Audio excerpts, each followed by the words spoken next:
Well, I think it's the first service of the year. Yeah.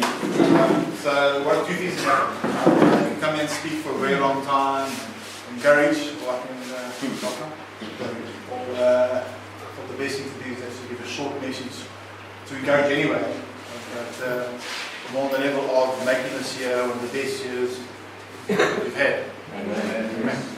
So we want to start our New Year's resolutions, we want to start training, we want to start doing, or we can start doing what God really wants to do in our lives. And I'm going to bring up the character in the Bible. His name is Gideon. Do you remember? You know Gideon. Who doesn't know about Gideon? Who doesn't know about Gideon? I'm asking something. In the book, the book after the five first books, there's a book called Judges.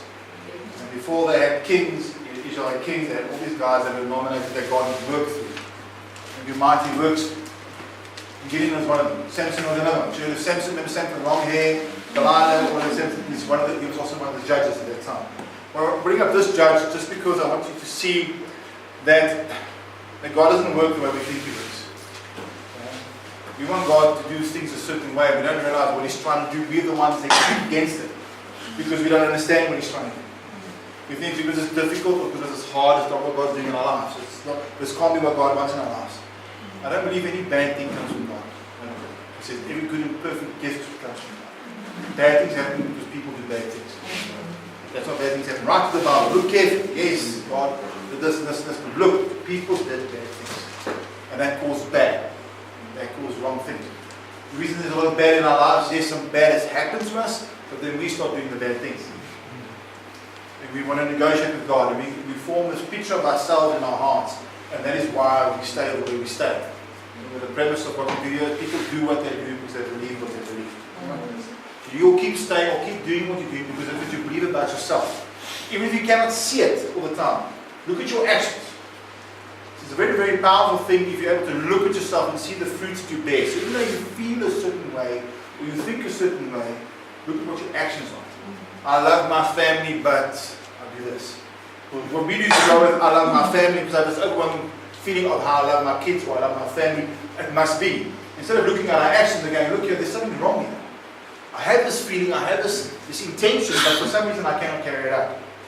So that must tell you that if you want to have a good year this year or good years in the future, the biggest thing you need to deal with is what's going on inside of us. And I believe that you can have a spiritual experience in this place, this moment, this time, this evening, tomorrow, if you allow God to do what He wants to do in your life. Amen. He's brought you to a place that is uncomfortable in many ways. Because of what? Because you're not in control, because you can't do what you want, you can't say what you want, and you think it's a terrible thing. Remember, God is to bring you to a place where you start listening, you start hearing what He wants to hear. Because while you're out there, it's non-stop. You're always on a mission, you're always busy, you're always doing anything. So, remember, God calls you. In Judges 6:11, started getting very intense with this chapter 6 to 8. I realized I got to slow down, so I put some mixture in because I'm obsessed with Gideon. But I wanted to see something. In 6:11, it says here, now the angel of the Lord came and sat under the terebinth tree which was in Ophrah, which belonged to Joash and Ibezerah, while his son Gideon was threshed wheat in the winepress in order to hide it from the Midianites. So there was a lot of stories that Midianites were attacking them. It was after they left Egypt and they went back to the old ways, and the Midianites started oppressing them. So what they did to keep anything of theirs, they had to hide it away. They had to hide it away. They were afraid of him. So he was doing his thing hidden away because he was afraid. He was afraid for himself. He was afraid they would take it. How many times do we hide things away? We're afraid we're going to lose what we have. And the funny thing, God doesn't work like that. God says, if you don't use what you have, you'll lose. If you use what you have, you'll gain more. And what happens, we're so busy trying to hide what we have, or keep away what we have, because there's oppression in our lives. So God calls you. So He comes and He calls you. Every one of you standing here, God's giving you opportunity. He's calling you. Wherever you are in your heart, wherever you are in your mind, God's coming to you. Wherever you're hiding, God's coming to you right now, in this place, at this time. You must just hear. Just hear. Everyone has had the opportunity to hear from Him. And He'll speak to every one of us. If you're aligned. And every one of you sitting here tonight, He's speaking to every one of you. He's calling you. He's reaching out to you. Then it speaks about and then he says, an angel of the Lord appeared to him and said to him, the Lord is with you, you mighty man of valor. Hey? I sometimes like to act like a mighty man or woman of valor, but then our actions say something completely different, because when the times get tough, we flake. We flake, and we make excuses for our flakiness. But be that as it may, God doesn't call you that. He doesn't call you flake. He looks at you and He calls you how He sees you. Even though you've hidden away, even though you've been doing wrong, He calls you and He sees you. And this evening He calls you and says to you, a mighty woman, a man of valor. He's calling you. And what normally happens with us, we doubt. We doubt. Us doubting is not just based on the way we feel. Us doubting is according to our obedience to what God's called us to do. There are many of us here this evening that know there's certain things we need to let go in our lives. I'm talking about the drugs or the alcohol. I'm talking about there's things in our lives that we refuse to remove. I was speaking to some guys at the table the other day, and we were talking about dreams and things that have happened. And there's a specific dream that I've had many times in my life. And I've mentioned it in the past, but I'll mention it again. There's 3 or 4 times where I dreamt. First time was 2 Rottweilers. Second time was, I think, a crocodile of some sort. The next one was a lion. The next one was a huge dog. I'm not going to give you too much detail on it, but every time I would never destroy that thing in my dream. Every time. And every time it was about to be destroyed in any way, instead of destroying it, I'd only push it back. I'd only get rid of it for a short time. And one of the ones that stood out the most for me was my old house where I grew up. But it was dilapidated. Water, roof was half missing. I remember walking through the house in a dream, and it's very real. This happened 20 years ago. I remember this. It was there. And as I came around, there was a crocodile in the one room, and I think it was my room. And what I did was, I was brave enough to attack it. I went. I knew it was there. It's in my house. I must kill it.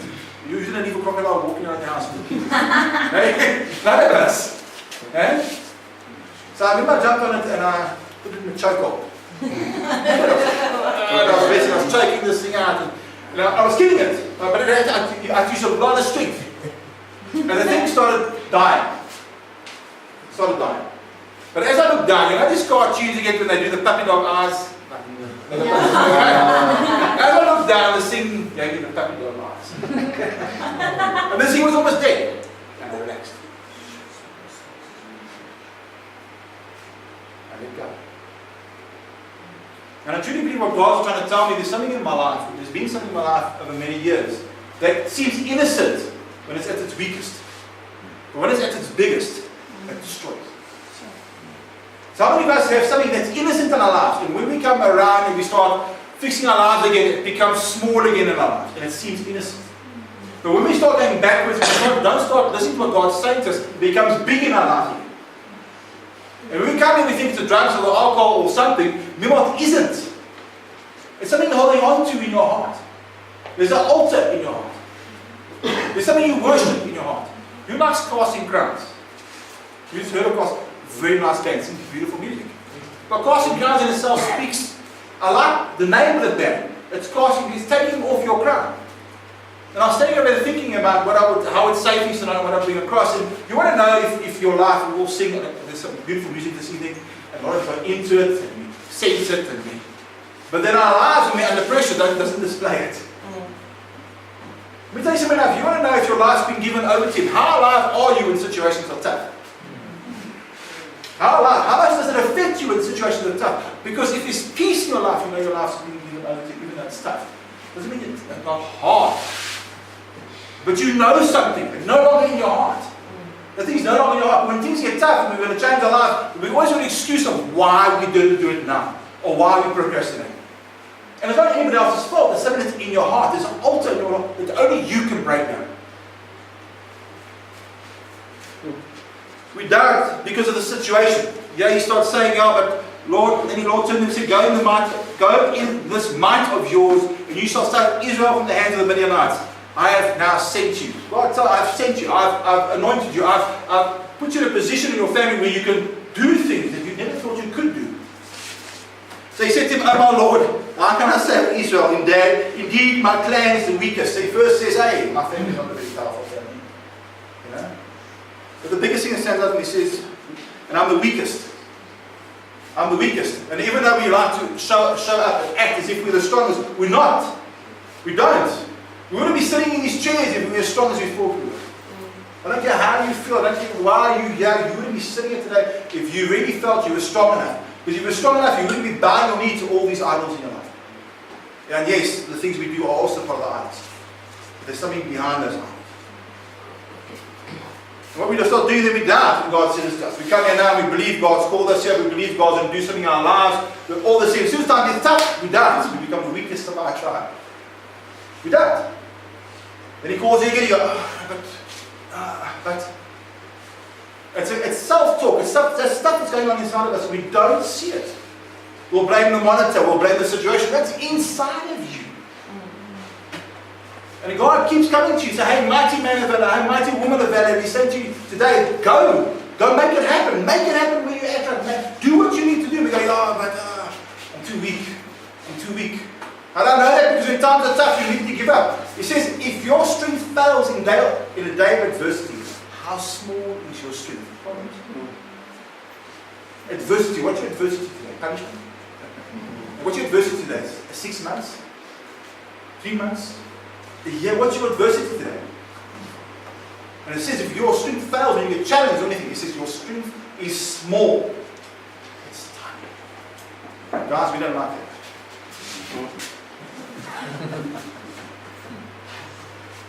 We look at our shortcomings and our failings. We negotiate. Always negotiating. Always negotiating. We negotiate in our actions. We negotiate what we say. And always when times are tough. Always when times are tough. Always when we don't understand. And it goes on here where Gideon sort of has a semi-debate with God. And he starts putting in about the feet, puts a fleece out, if it's dry on the ice and the wet, then it means we must attack and. But I want to show you the day that Gideon started believing in God and he started standing up for himself, and when God instructed him to do this one thing.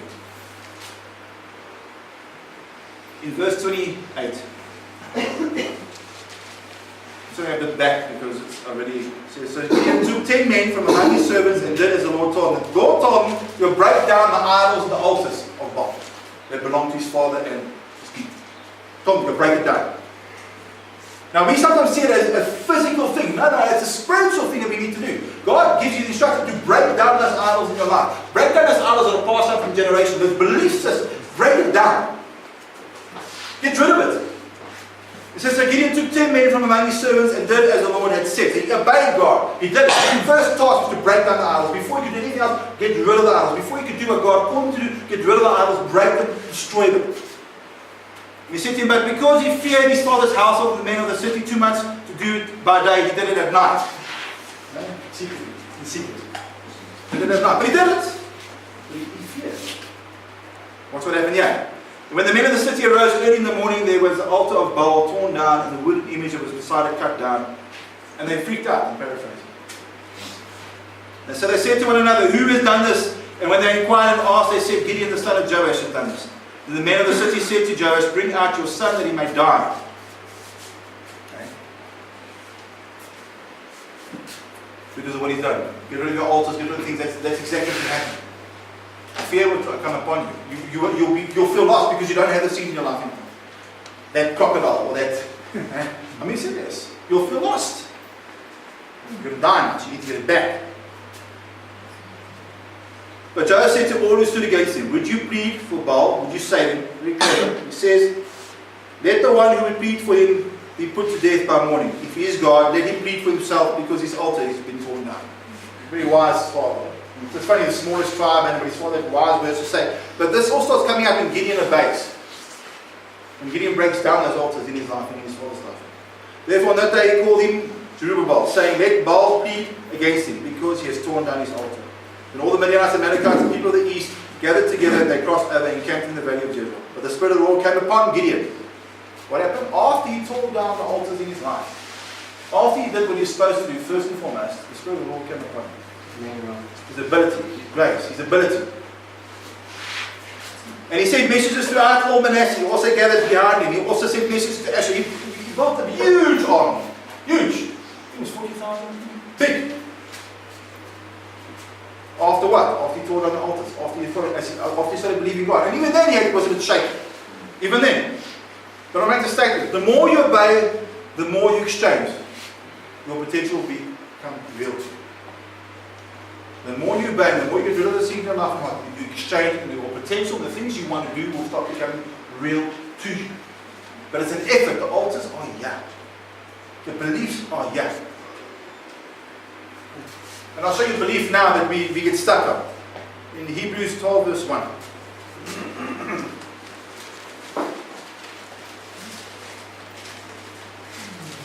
What are us as recovering addicts? What do we like to do? We like quick fixes, don't we? We want things done now. We are seen sprinters in this world, aren't we? We like to sprint. No? And then we ask God in our lives, we want God to do things in our life, but we don't understand God's not asking us to sprint. It's not about quick fix.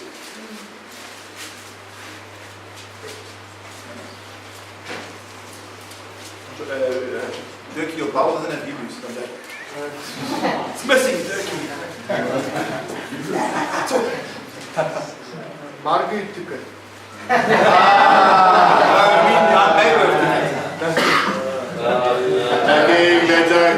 Too soon.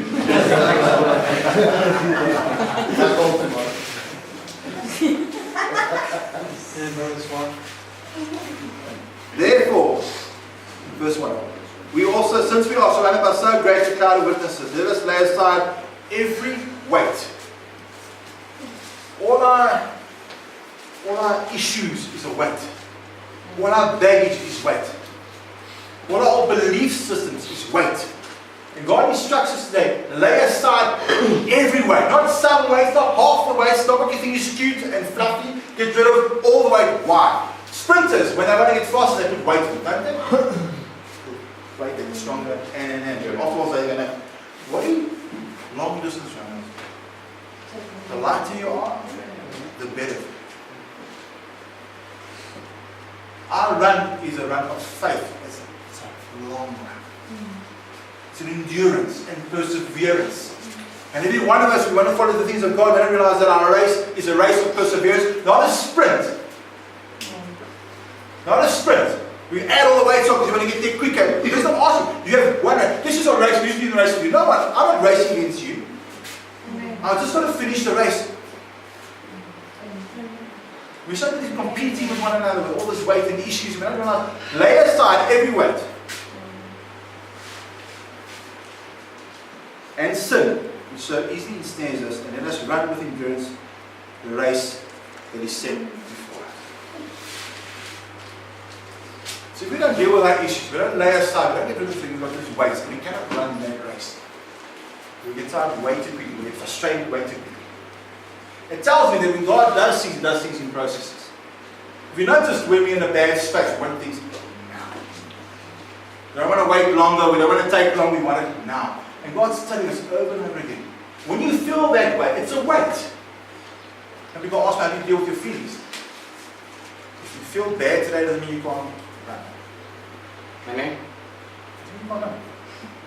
You might want to run faster. The trick thing is, when you feel bad today, you might want to run too fast in your time. When you feel bad today, you're not going to maybe give your best for the endurance, and you're going to lag behind. And then feel bad. Even worse. But you can still run.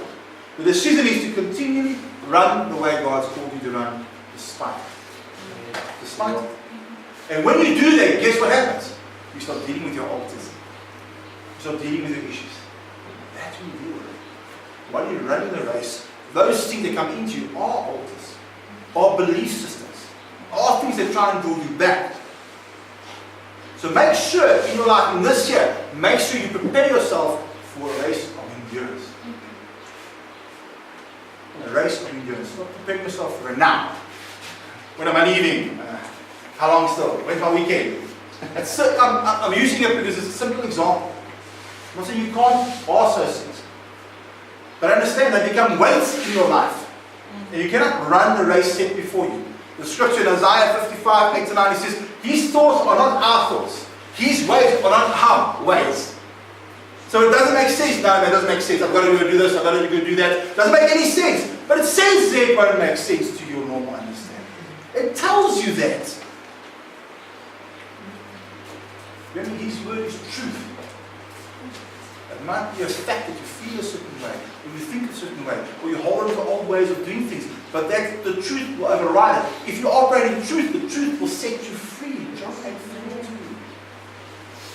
So while you're running and you're operating in truth, the truth starts setting you free.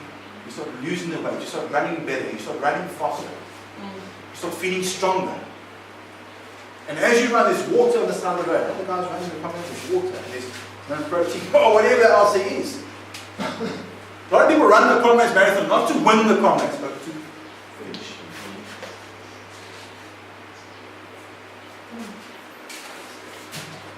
2 Corinthians 5 verse 7. Alright, so it's a long distance race, not a sprint. So, train accordingly.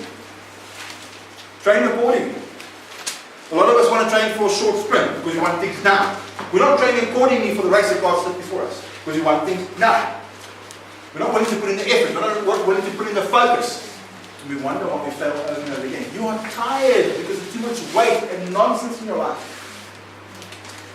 I ask you, while you're here, start discovering what altars on your life. Run the race and allow the truth to set you free. I'll close with this 2 Corinthians 5:7. Also by seeing Jericho. Damn it. You're number 1 now, don't worry. What's that? 2 Corinthians 5:7, eh? For we walk by faith, not by sight. Let me show you something. A sprinter, when they stand at the beginning of when they start to start, you can see the end of the sprint. Right? You see it. Now, remember when I was young, as you sprint, they say just look there. Like if you're young, look at your dad or your mom. You're ever standing at the end. You run for it. You run. Along this, a comrade's runner. Does he see the end? So if we can't see it, we think we're not in the right place. It's wrong. We shouldn't be doing what we're doing. You're a long distance runner. You don't see the end. You know the end is there. And you know he's waiting for you. And you know he's got to wait for you. You don't believe the comrades will come to the end now because you can't see the finish line. It's not the way. Our race is a lot longer. It could be 70 years, 80 years, 85 years, depending on how much God's given us. And what we do in our lives, especially when we're in addiction, we pick up everything we're not supposed to pick up. The wrong relationships. Okay?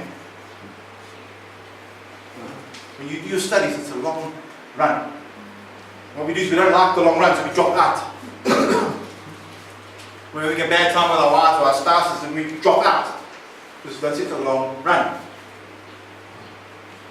So I'd like you guys to understand today. Just because you can't see it, just because you don't feel it, doesn't mean God's not with you, He hasn't called you. You can't do it. So it's only while you're running the race in faith, not by sight, you're dealing with your ulcers, your issues, and injections. And you're passing away every weight. It's so easy to see you. Everything God asks you to do, there's an action to it. You might not understand it, but you feel it. But if you believe it in faith, really you need to deal with and work through.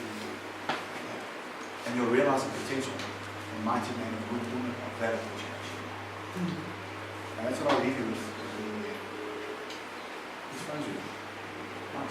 I thought, damn, I hit that guys. Father God, I want to thank you, Lord, for a short message, but I'd like to believe that we hear what you're saying to us here. And let the people know, not to speak to them, I also speak to myself every time and I speak here. I think we're able to apply it, Lord. I think we're able to see it. I think we're able to hear it the way you hear it and the way you see it. In Jesus' name. Amen. Amen.